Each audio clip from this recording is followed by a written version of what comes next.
രാമൻ രമിപ്പിക്കുന്നവൻ, സന്തോഷിപ്പിക്കുന്നവൻ. രാമൻ്റെ അയനം എന്നാൽ യാത്ര, ജീവിതത്തിലൂടെയുള്ള യാത്ര. അതാണ് രാമായണം. 7 കാണ്ഡങ്ങൾ, 24,000 ശ്ലോകങ്ങളിൽ ആദികവി വാൽമീകി മഹർഷി രചിച്ച രാമായണത്തെ അധികരിച്ച് ലോകത്തിൽ 100 കണക്കിന് രാമായണ വ്യാഖ്യാനങ്ങളുണ്ടായി. അതിൽ നമുക്കേറെ പരിചിതമാണ്, പ്രിയപ്പെട്ടതാണ് മലയാള ഭാഷയുടെ പിതാവ് തുഞ്ചത്ത് രാമാനുജൻ എഴുത്തച്ഛനാൽ വിരചിതമായ അധ്യാത്മരാമായണം കിളിപ്പാട്ട്.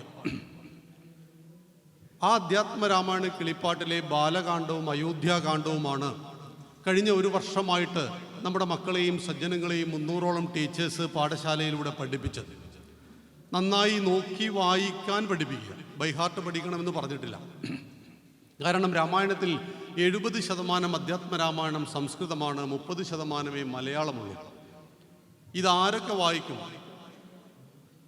ചെറിയ കുട്ടികളും മുതിർന്നവരും. ഞങ്ങളൊരു യുവതി യുവാക്കളുടെ ക്യാമ്പയിൻ നടത്തുകയായിരുന്നു.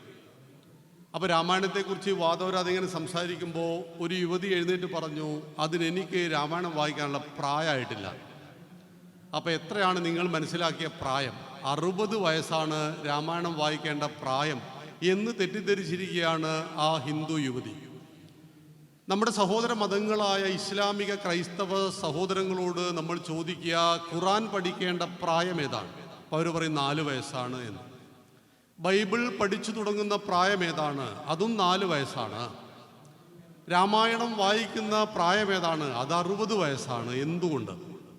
രാമായണം മുത്തശ്ശന്മാരും മുത്തശ്ശിമാരും വായിക്കേണ്ട പുസ്തകമാണ് എന്ന് നമ്മളെ ആരോ തെറ്റിദ്ധരിപ്പിച്ചു. 1982 ഈ പുണ്യഭൂമിയായ എറണാകുളത്തിൻ്റെ മണ്ണിൽ വിശാല ഹിന്ദു സമ്മേളനം നമ്മൾ ഒന്നിച്ചു ചേർന്നു. സ്വർഗീയ പരമേശ്വർജിയുടെ നേതൃത്വത്തിൽ നമ്മുടെ ആചാര്യന്മാരും ഗുരുപരമ്പരയും ഒന്നിച്ചു വന്നിട്ട് പറഞ്ഞു, കർക്കിടകം പഞ്ഞക്കർക്കിടകമല്ല, കള്ളക്കർക്കിടകമല്ല, കർക്കിടകം രാമായണ മാസമാണ്. കർക്കിടകത്തിലെ 31 ദിവസം നമുക്ക് രാമൻ്റെ നാമങ്ങളെ ഉച്ചരിക്കാം. ആരുടെ പേര് കേട്ടാലാണോ ത്രേതായുഗവും ദ്വാപരയുഗവും കഴിഞ്ഞ് ഈ കലിയുഗം 5127 ആണ്ടിലും നമ്മൾ സന്തോഷിക്കുന്നത്, ആരെക്കുറിച്ചോർത്താണോ നിരന്തരം നാം യജ്ഞങ്ങളും യാഗങ്ങളും ആ രാമക്ഷേത്രം തിരിച്ചു കിട്ടുവാൻ വേണ്ടി 500 കൊല്ലത്തെ പോരാട്ടവും 3 ലക്ഷത്തിൽ പരം ഹിന്ദുക്കളുടെ ജീവൻ ബലിദാനവും 77 യുദ്ധങ്ങളും നാം നടത്തി അയോധ്യയിലെ രാമക്ഷേത്രം തിരിച്ചു പിടിച്ചത്, ആ രാമനെ മാരീചൻ വിശേഷിപ്പിച്ചത്, രാമന്റെ ബാണമേറ്റ് മരിച്ചുപോയ മാരീചൻ രാമനെ പറഞ്ഞത് രാമോ വിഗ്രഹവാൻ ധർമ്മ സാധു സത്യ പരാക്രമ എന്നാണ്. ധർമ്മം, അതാണ് രാമൻ. എന്താണ് ധർമ്മം? ജഗതഃ സ്ഥിതി കാരണം. ഈ ലോകത്തിൻ്റെ നിലനിൽപ്പിന് കാരണമാകുന്ന മൂല്യങ്ങളുടെ ആകത്തുകയുടെ പേരാണ് ധർമ്മം.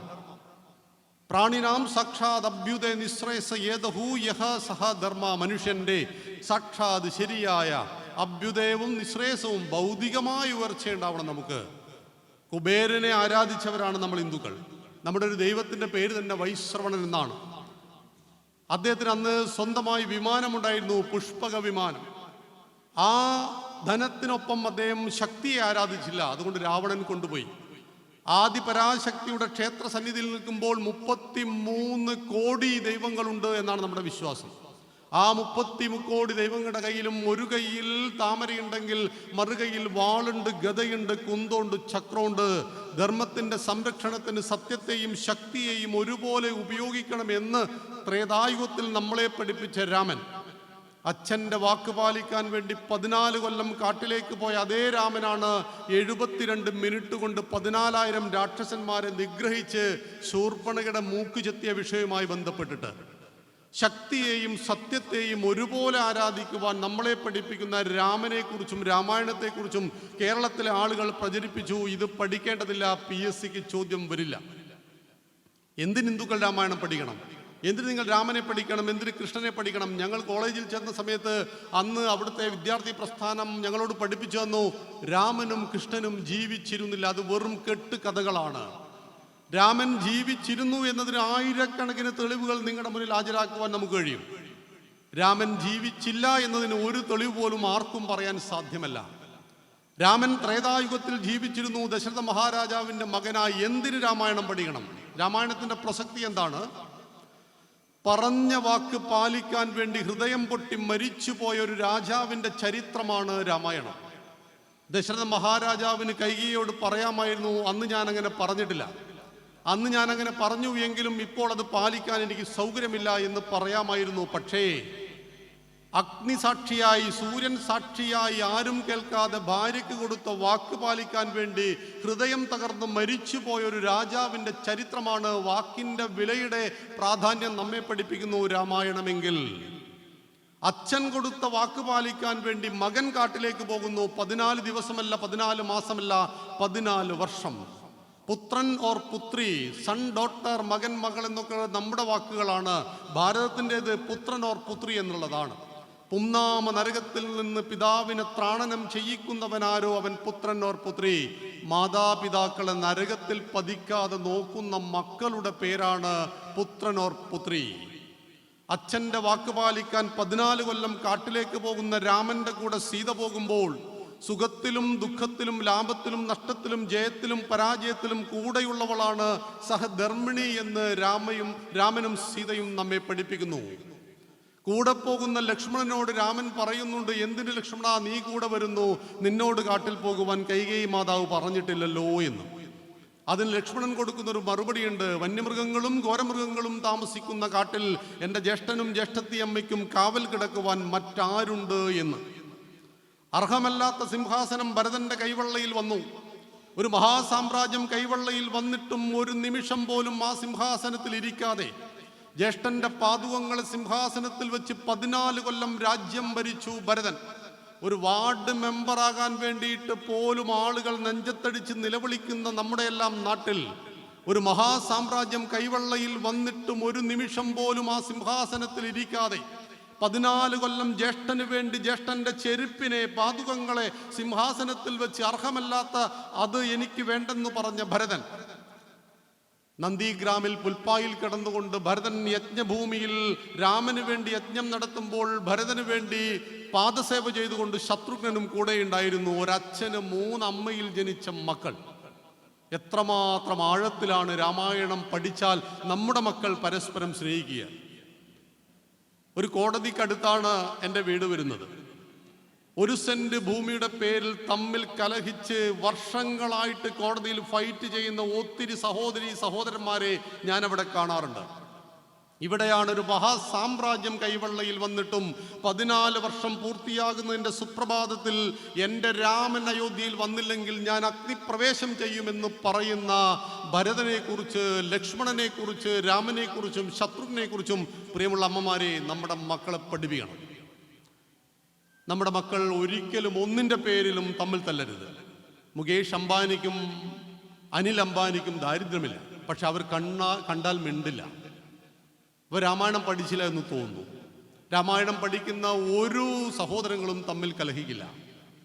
രാമനെക്കുറിച്ച് പഠിക്കുന്ന ഒരാളും ധർമ്മത്തിനും സത്യത്തിനും വിരുദ്ധമായത് ചെയ്യില്ല. അങ്ങനെ 7 കാണ്ഡങ്ങളിൽ ആദികവി വാൽമീകി മഹർഷി രചിച്ച രാമായണത്തെ മലയാള ഭാഷയുടെ പിതാവ് തുഞ്ചത്ത് രാമാനുജൻ എഴുത്തച്ഛൻ നമുക്ക് വേണ്ടി തന്നു. ആരാണിത് വായിക്കുന്നത്?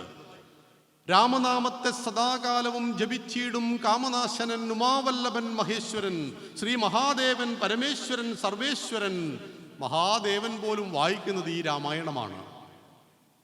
കാളകൂട വിഷത്തെ പാനം ചെയ്തുകൊണ്ട് സമസ്ത ലോകഹിതാർത്ഥം തൻ്റെ ജീവൻ ത്യജിക്കുവാൻ തയ്യാറായ മഹാദേവൻ പോലും രാമനെ ഭജിക്കുന്നു എന്ന് പറയുമ്പോൾ നമ്മൾ മനുഷ്യന്മാർ എത്രമാത്രം ആഴത്തിൽ രാമനെ പഠിക്കണം, മനസ്സിലാക്കണം, അനുദിനം വായിച്ചു കൊണ്ടിരിക്കണം. കർക്കിടകത്തിലെ രാമായണം വായിക്കാൻ പാടുള്ളൂ. ചിങ്ങത്തിൽ വായിച്ചാൽ തലപൊട്ടി തെറിച്ചു പോവും. നമ്മൾ ഹിന്ദുക്കൾ രാമായണം പൂജാമുറിയിൽ വെച്ചു, വായിക്കാതെയായി. അങ്ങനെയാണ് 1982 നിങ്ങളുടെ എറണാകുളത്ത് ചേർന്ന വിശാല ഹിന്ദു സമ്മേളനം പറഞ്ഞു, കർക്കിടകം രാമായണ മാസമാണ്, കർക്കിടകത്തിലെങ്കിലും ഇതൊന്ന് വായിക്കും എന്നാണ് പറഞ്ഞത്. പക്ഷെ നമ്മൾ തെറ്റിദ്ധരിച്ചു, ഇത് കർക്കിടകത്തിലേ വായിക്കാൻ പാടുള്ളൂ എന്ന് തെറ്റിദ്ധരിച്ചു കളഞ്ഞു. എല്ലാ ദിവസവും വായിക്കണം, 365 ദിവസവും വായിക്കണം. കാരണം ഇത് നമ്മുടെ ജീവിത ഗ്രന്ഥിയാണ്. രാമൻ നമ്മുടെ ജീവിതവുമായി ബന്ധപ്പെട്ട് കിടക്കുന്നു.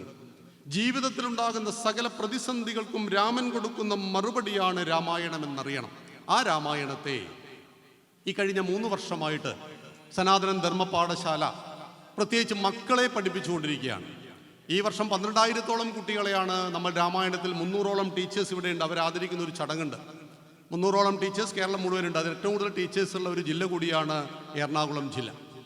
2025 ഓഗസ്റ്റ് 10 എറണാകുളം ജില്ലയിലെ പാലാരിവട്ടത്ത് കണയന്നൂർ SNDP യൂണിയൻ ഹാളിൽ 1000 വിദ്യാർത്ഥികളെയും കുറച്ച് മുതിർന്നവരെയും പ്രതീക്ഷിച്ചുകൊണ്ട് നമ്മളൊരു പ്രോഗ്രാം നടത്തി. 2025 ആ പ്രോഗ്രാമിൽ നമ്മുടെ സകല പ്രതീക്ഷകളെയും തെറ്റിച്ചുകൊണ്ട് 1100ഓളം വിദ്യാർത്ഥികളും 1200 മുതിർന്നവരും 2300 പേർ പങ്കെടുത്ത ഒരു മഹായജ്ഞ പരിപാടി എറണാകുളം സംഘടിപ്പിച്ചു. കാസർഗോഡ് മുതൽ തിരുവനന്തപുരം വരെയുള്ള ആയിരക്കണക്കിന് സജ്ജനങ്ങൾ ആ മഹായജ്ഞത്തിൽ പങ്കെടുത്തപ്പോൾ നമ്മൾ ചിന്തിച്ചു, എന്തിനാണ് നമ്മൾ കേരളത്തിന് വേണ്ടി ഒരു പരിപാടി നടത്തുന്നത്? കേരളം 14 ജില്ലകളല്ലേ, 14 ജില്ലകൾക്ക് 14 പ്രോഗ്രാം. അത് ഇന്നലെ പാലക്കാട് ജില്ലയിൽ ഉദ്ഘാടനം ചെയ്തു. പ്രൗഢോജ്വലമായ 500-ൽ പരം ആളുകൾ പങ്കെടുത്ത അതിഗംഭീരമായൊരു പ്രോഗ്രാമിന് ശേഷം ഇന്ന് എറണാകുളത്ത് വന്നപ്പോൾ ഈ നിറഞ്ഞു കിടക്കുന്ന സദസ്സിനെ കാണുമ്പോൾ അങ്ങേയറ്റത്തെ ചാരിതാർത്ഥ്യമുണ്ട്, സന്തോഷമുണ്ട്. ഇന്ന് ആലപ്പുഴ ജില്ലയുടെ പ്രോഗ്രാം കൂടി നടക്കുന്നു. ഞാൻ ഈ ഉദ്ഘാടന സഭയ്ക്ക് ശേഷം അങ്ങോട്ടേക്ക് പോകും.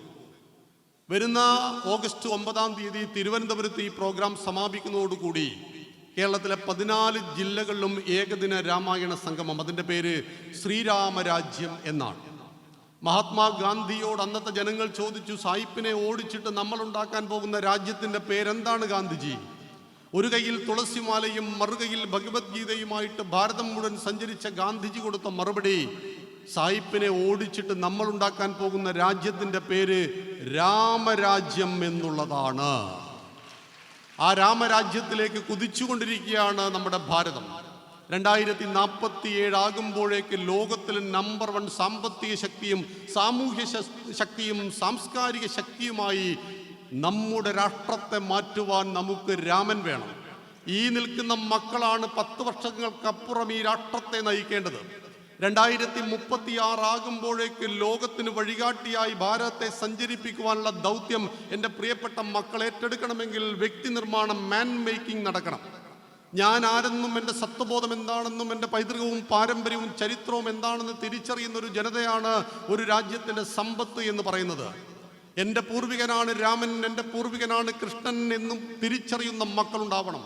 അരുന്ധതിയും അനസൂയയും സാവിത്രി, ജാനകി, സതി, ദ്രൗപദി, കണ്ണകി, ഗാർഗി, മീര, ദുർഗാവതി, ലക്ഷ്മി, അഹല്യ, ചെന്നമ്മ, രുദ്രമാമ്പ, നിവേദിത, ശാരദാദേവി, പ്രണമ്യ, മാതൃദേവത എന്ന് ലവ് ജിഹാദ് പോലുള്ള ട്രാപ്പിൽ നമ്മുടെ പെൺമക്കൾ പറ്റിപ്പോകുമ്പോൾ അവരെക്കുറിച്ച് പഠിപ്പിക്കേണ്ട, അവരെ പറഞ്ഞു കൊടുക്കേണ്ട 10 വയസ്സിനുള്ളിൽ അവരെ പഠിപ്പിക്കേണ്ട 16 സ്ത്രീരത്നങ്ങളുടെ പേരാണ് ഞാനിപ്പോൾ പറഞ്ഞത്. ശ്രീരാമോ ഭരതകൃഷ്ണോ ഭീഷ്മോ ധർമ്മസ്തദാർജുന മാർക്കണ്ഡേയോ ഹരിശ്ചന്ദ്ര പ്രഹ്ലാദോ നാരദോ ധ്രുവ ഹനുമാൻ ജനകോ വ്യാസോ വസിഷ്ഠച്ച ശുഗോബലി ദദീജി വിശ്വകർമാണോ പൃഥുവാൽമീകി ഭാർഗവ എന്ന് പറഞ്ഞ് 100-ൽ പരം മഹാന്മാരായ പുരുഷന്മാരെക്കുറിച്ചും ധീരന്മാരെക്കുറിച്ചും നമ്മൾ പഠിക്കണം. എൻ്റെ പൂർവികനാരായിരുന്നു എന്ന് പഠിക്കണം. എന്തായിരുന്നു എൻ്റെ രാഷ്ട്രത്തിൻ്റെ ശക്തി എന്ന് മനസ്സിലാക്കണം. കൊളംബസ് ഡിസ്കവേർഡ് അമേരിക്ക 1493 ആണ്. 1493 കൊളംബസ് അമേരിക്ക കണ്ടുപിടിച്ചത്. അമേരിക്ക കണ്ടുപിടിക്കാൻ വേണ്ടി പോയതല്ല, ഭാരതത്തെ കണ്ടെത്തുവാനുള്ള യാത്രയിൽ അബദ്ധവശാൽ കണ്ടെത്തിയ ആ മണ്ണിന് കൊളംബസ് അന്ന് കൊടുത്ത പേര് റെഡ് ഇന്ത്യൻസ് എന്നായിരുന്നു. അത്രമാത്രം പ്രസക്തമായിരുന്നു എൻ്റെ ഭാരതം.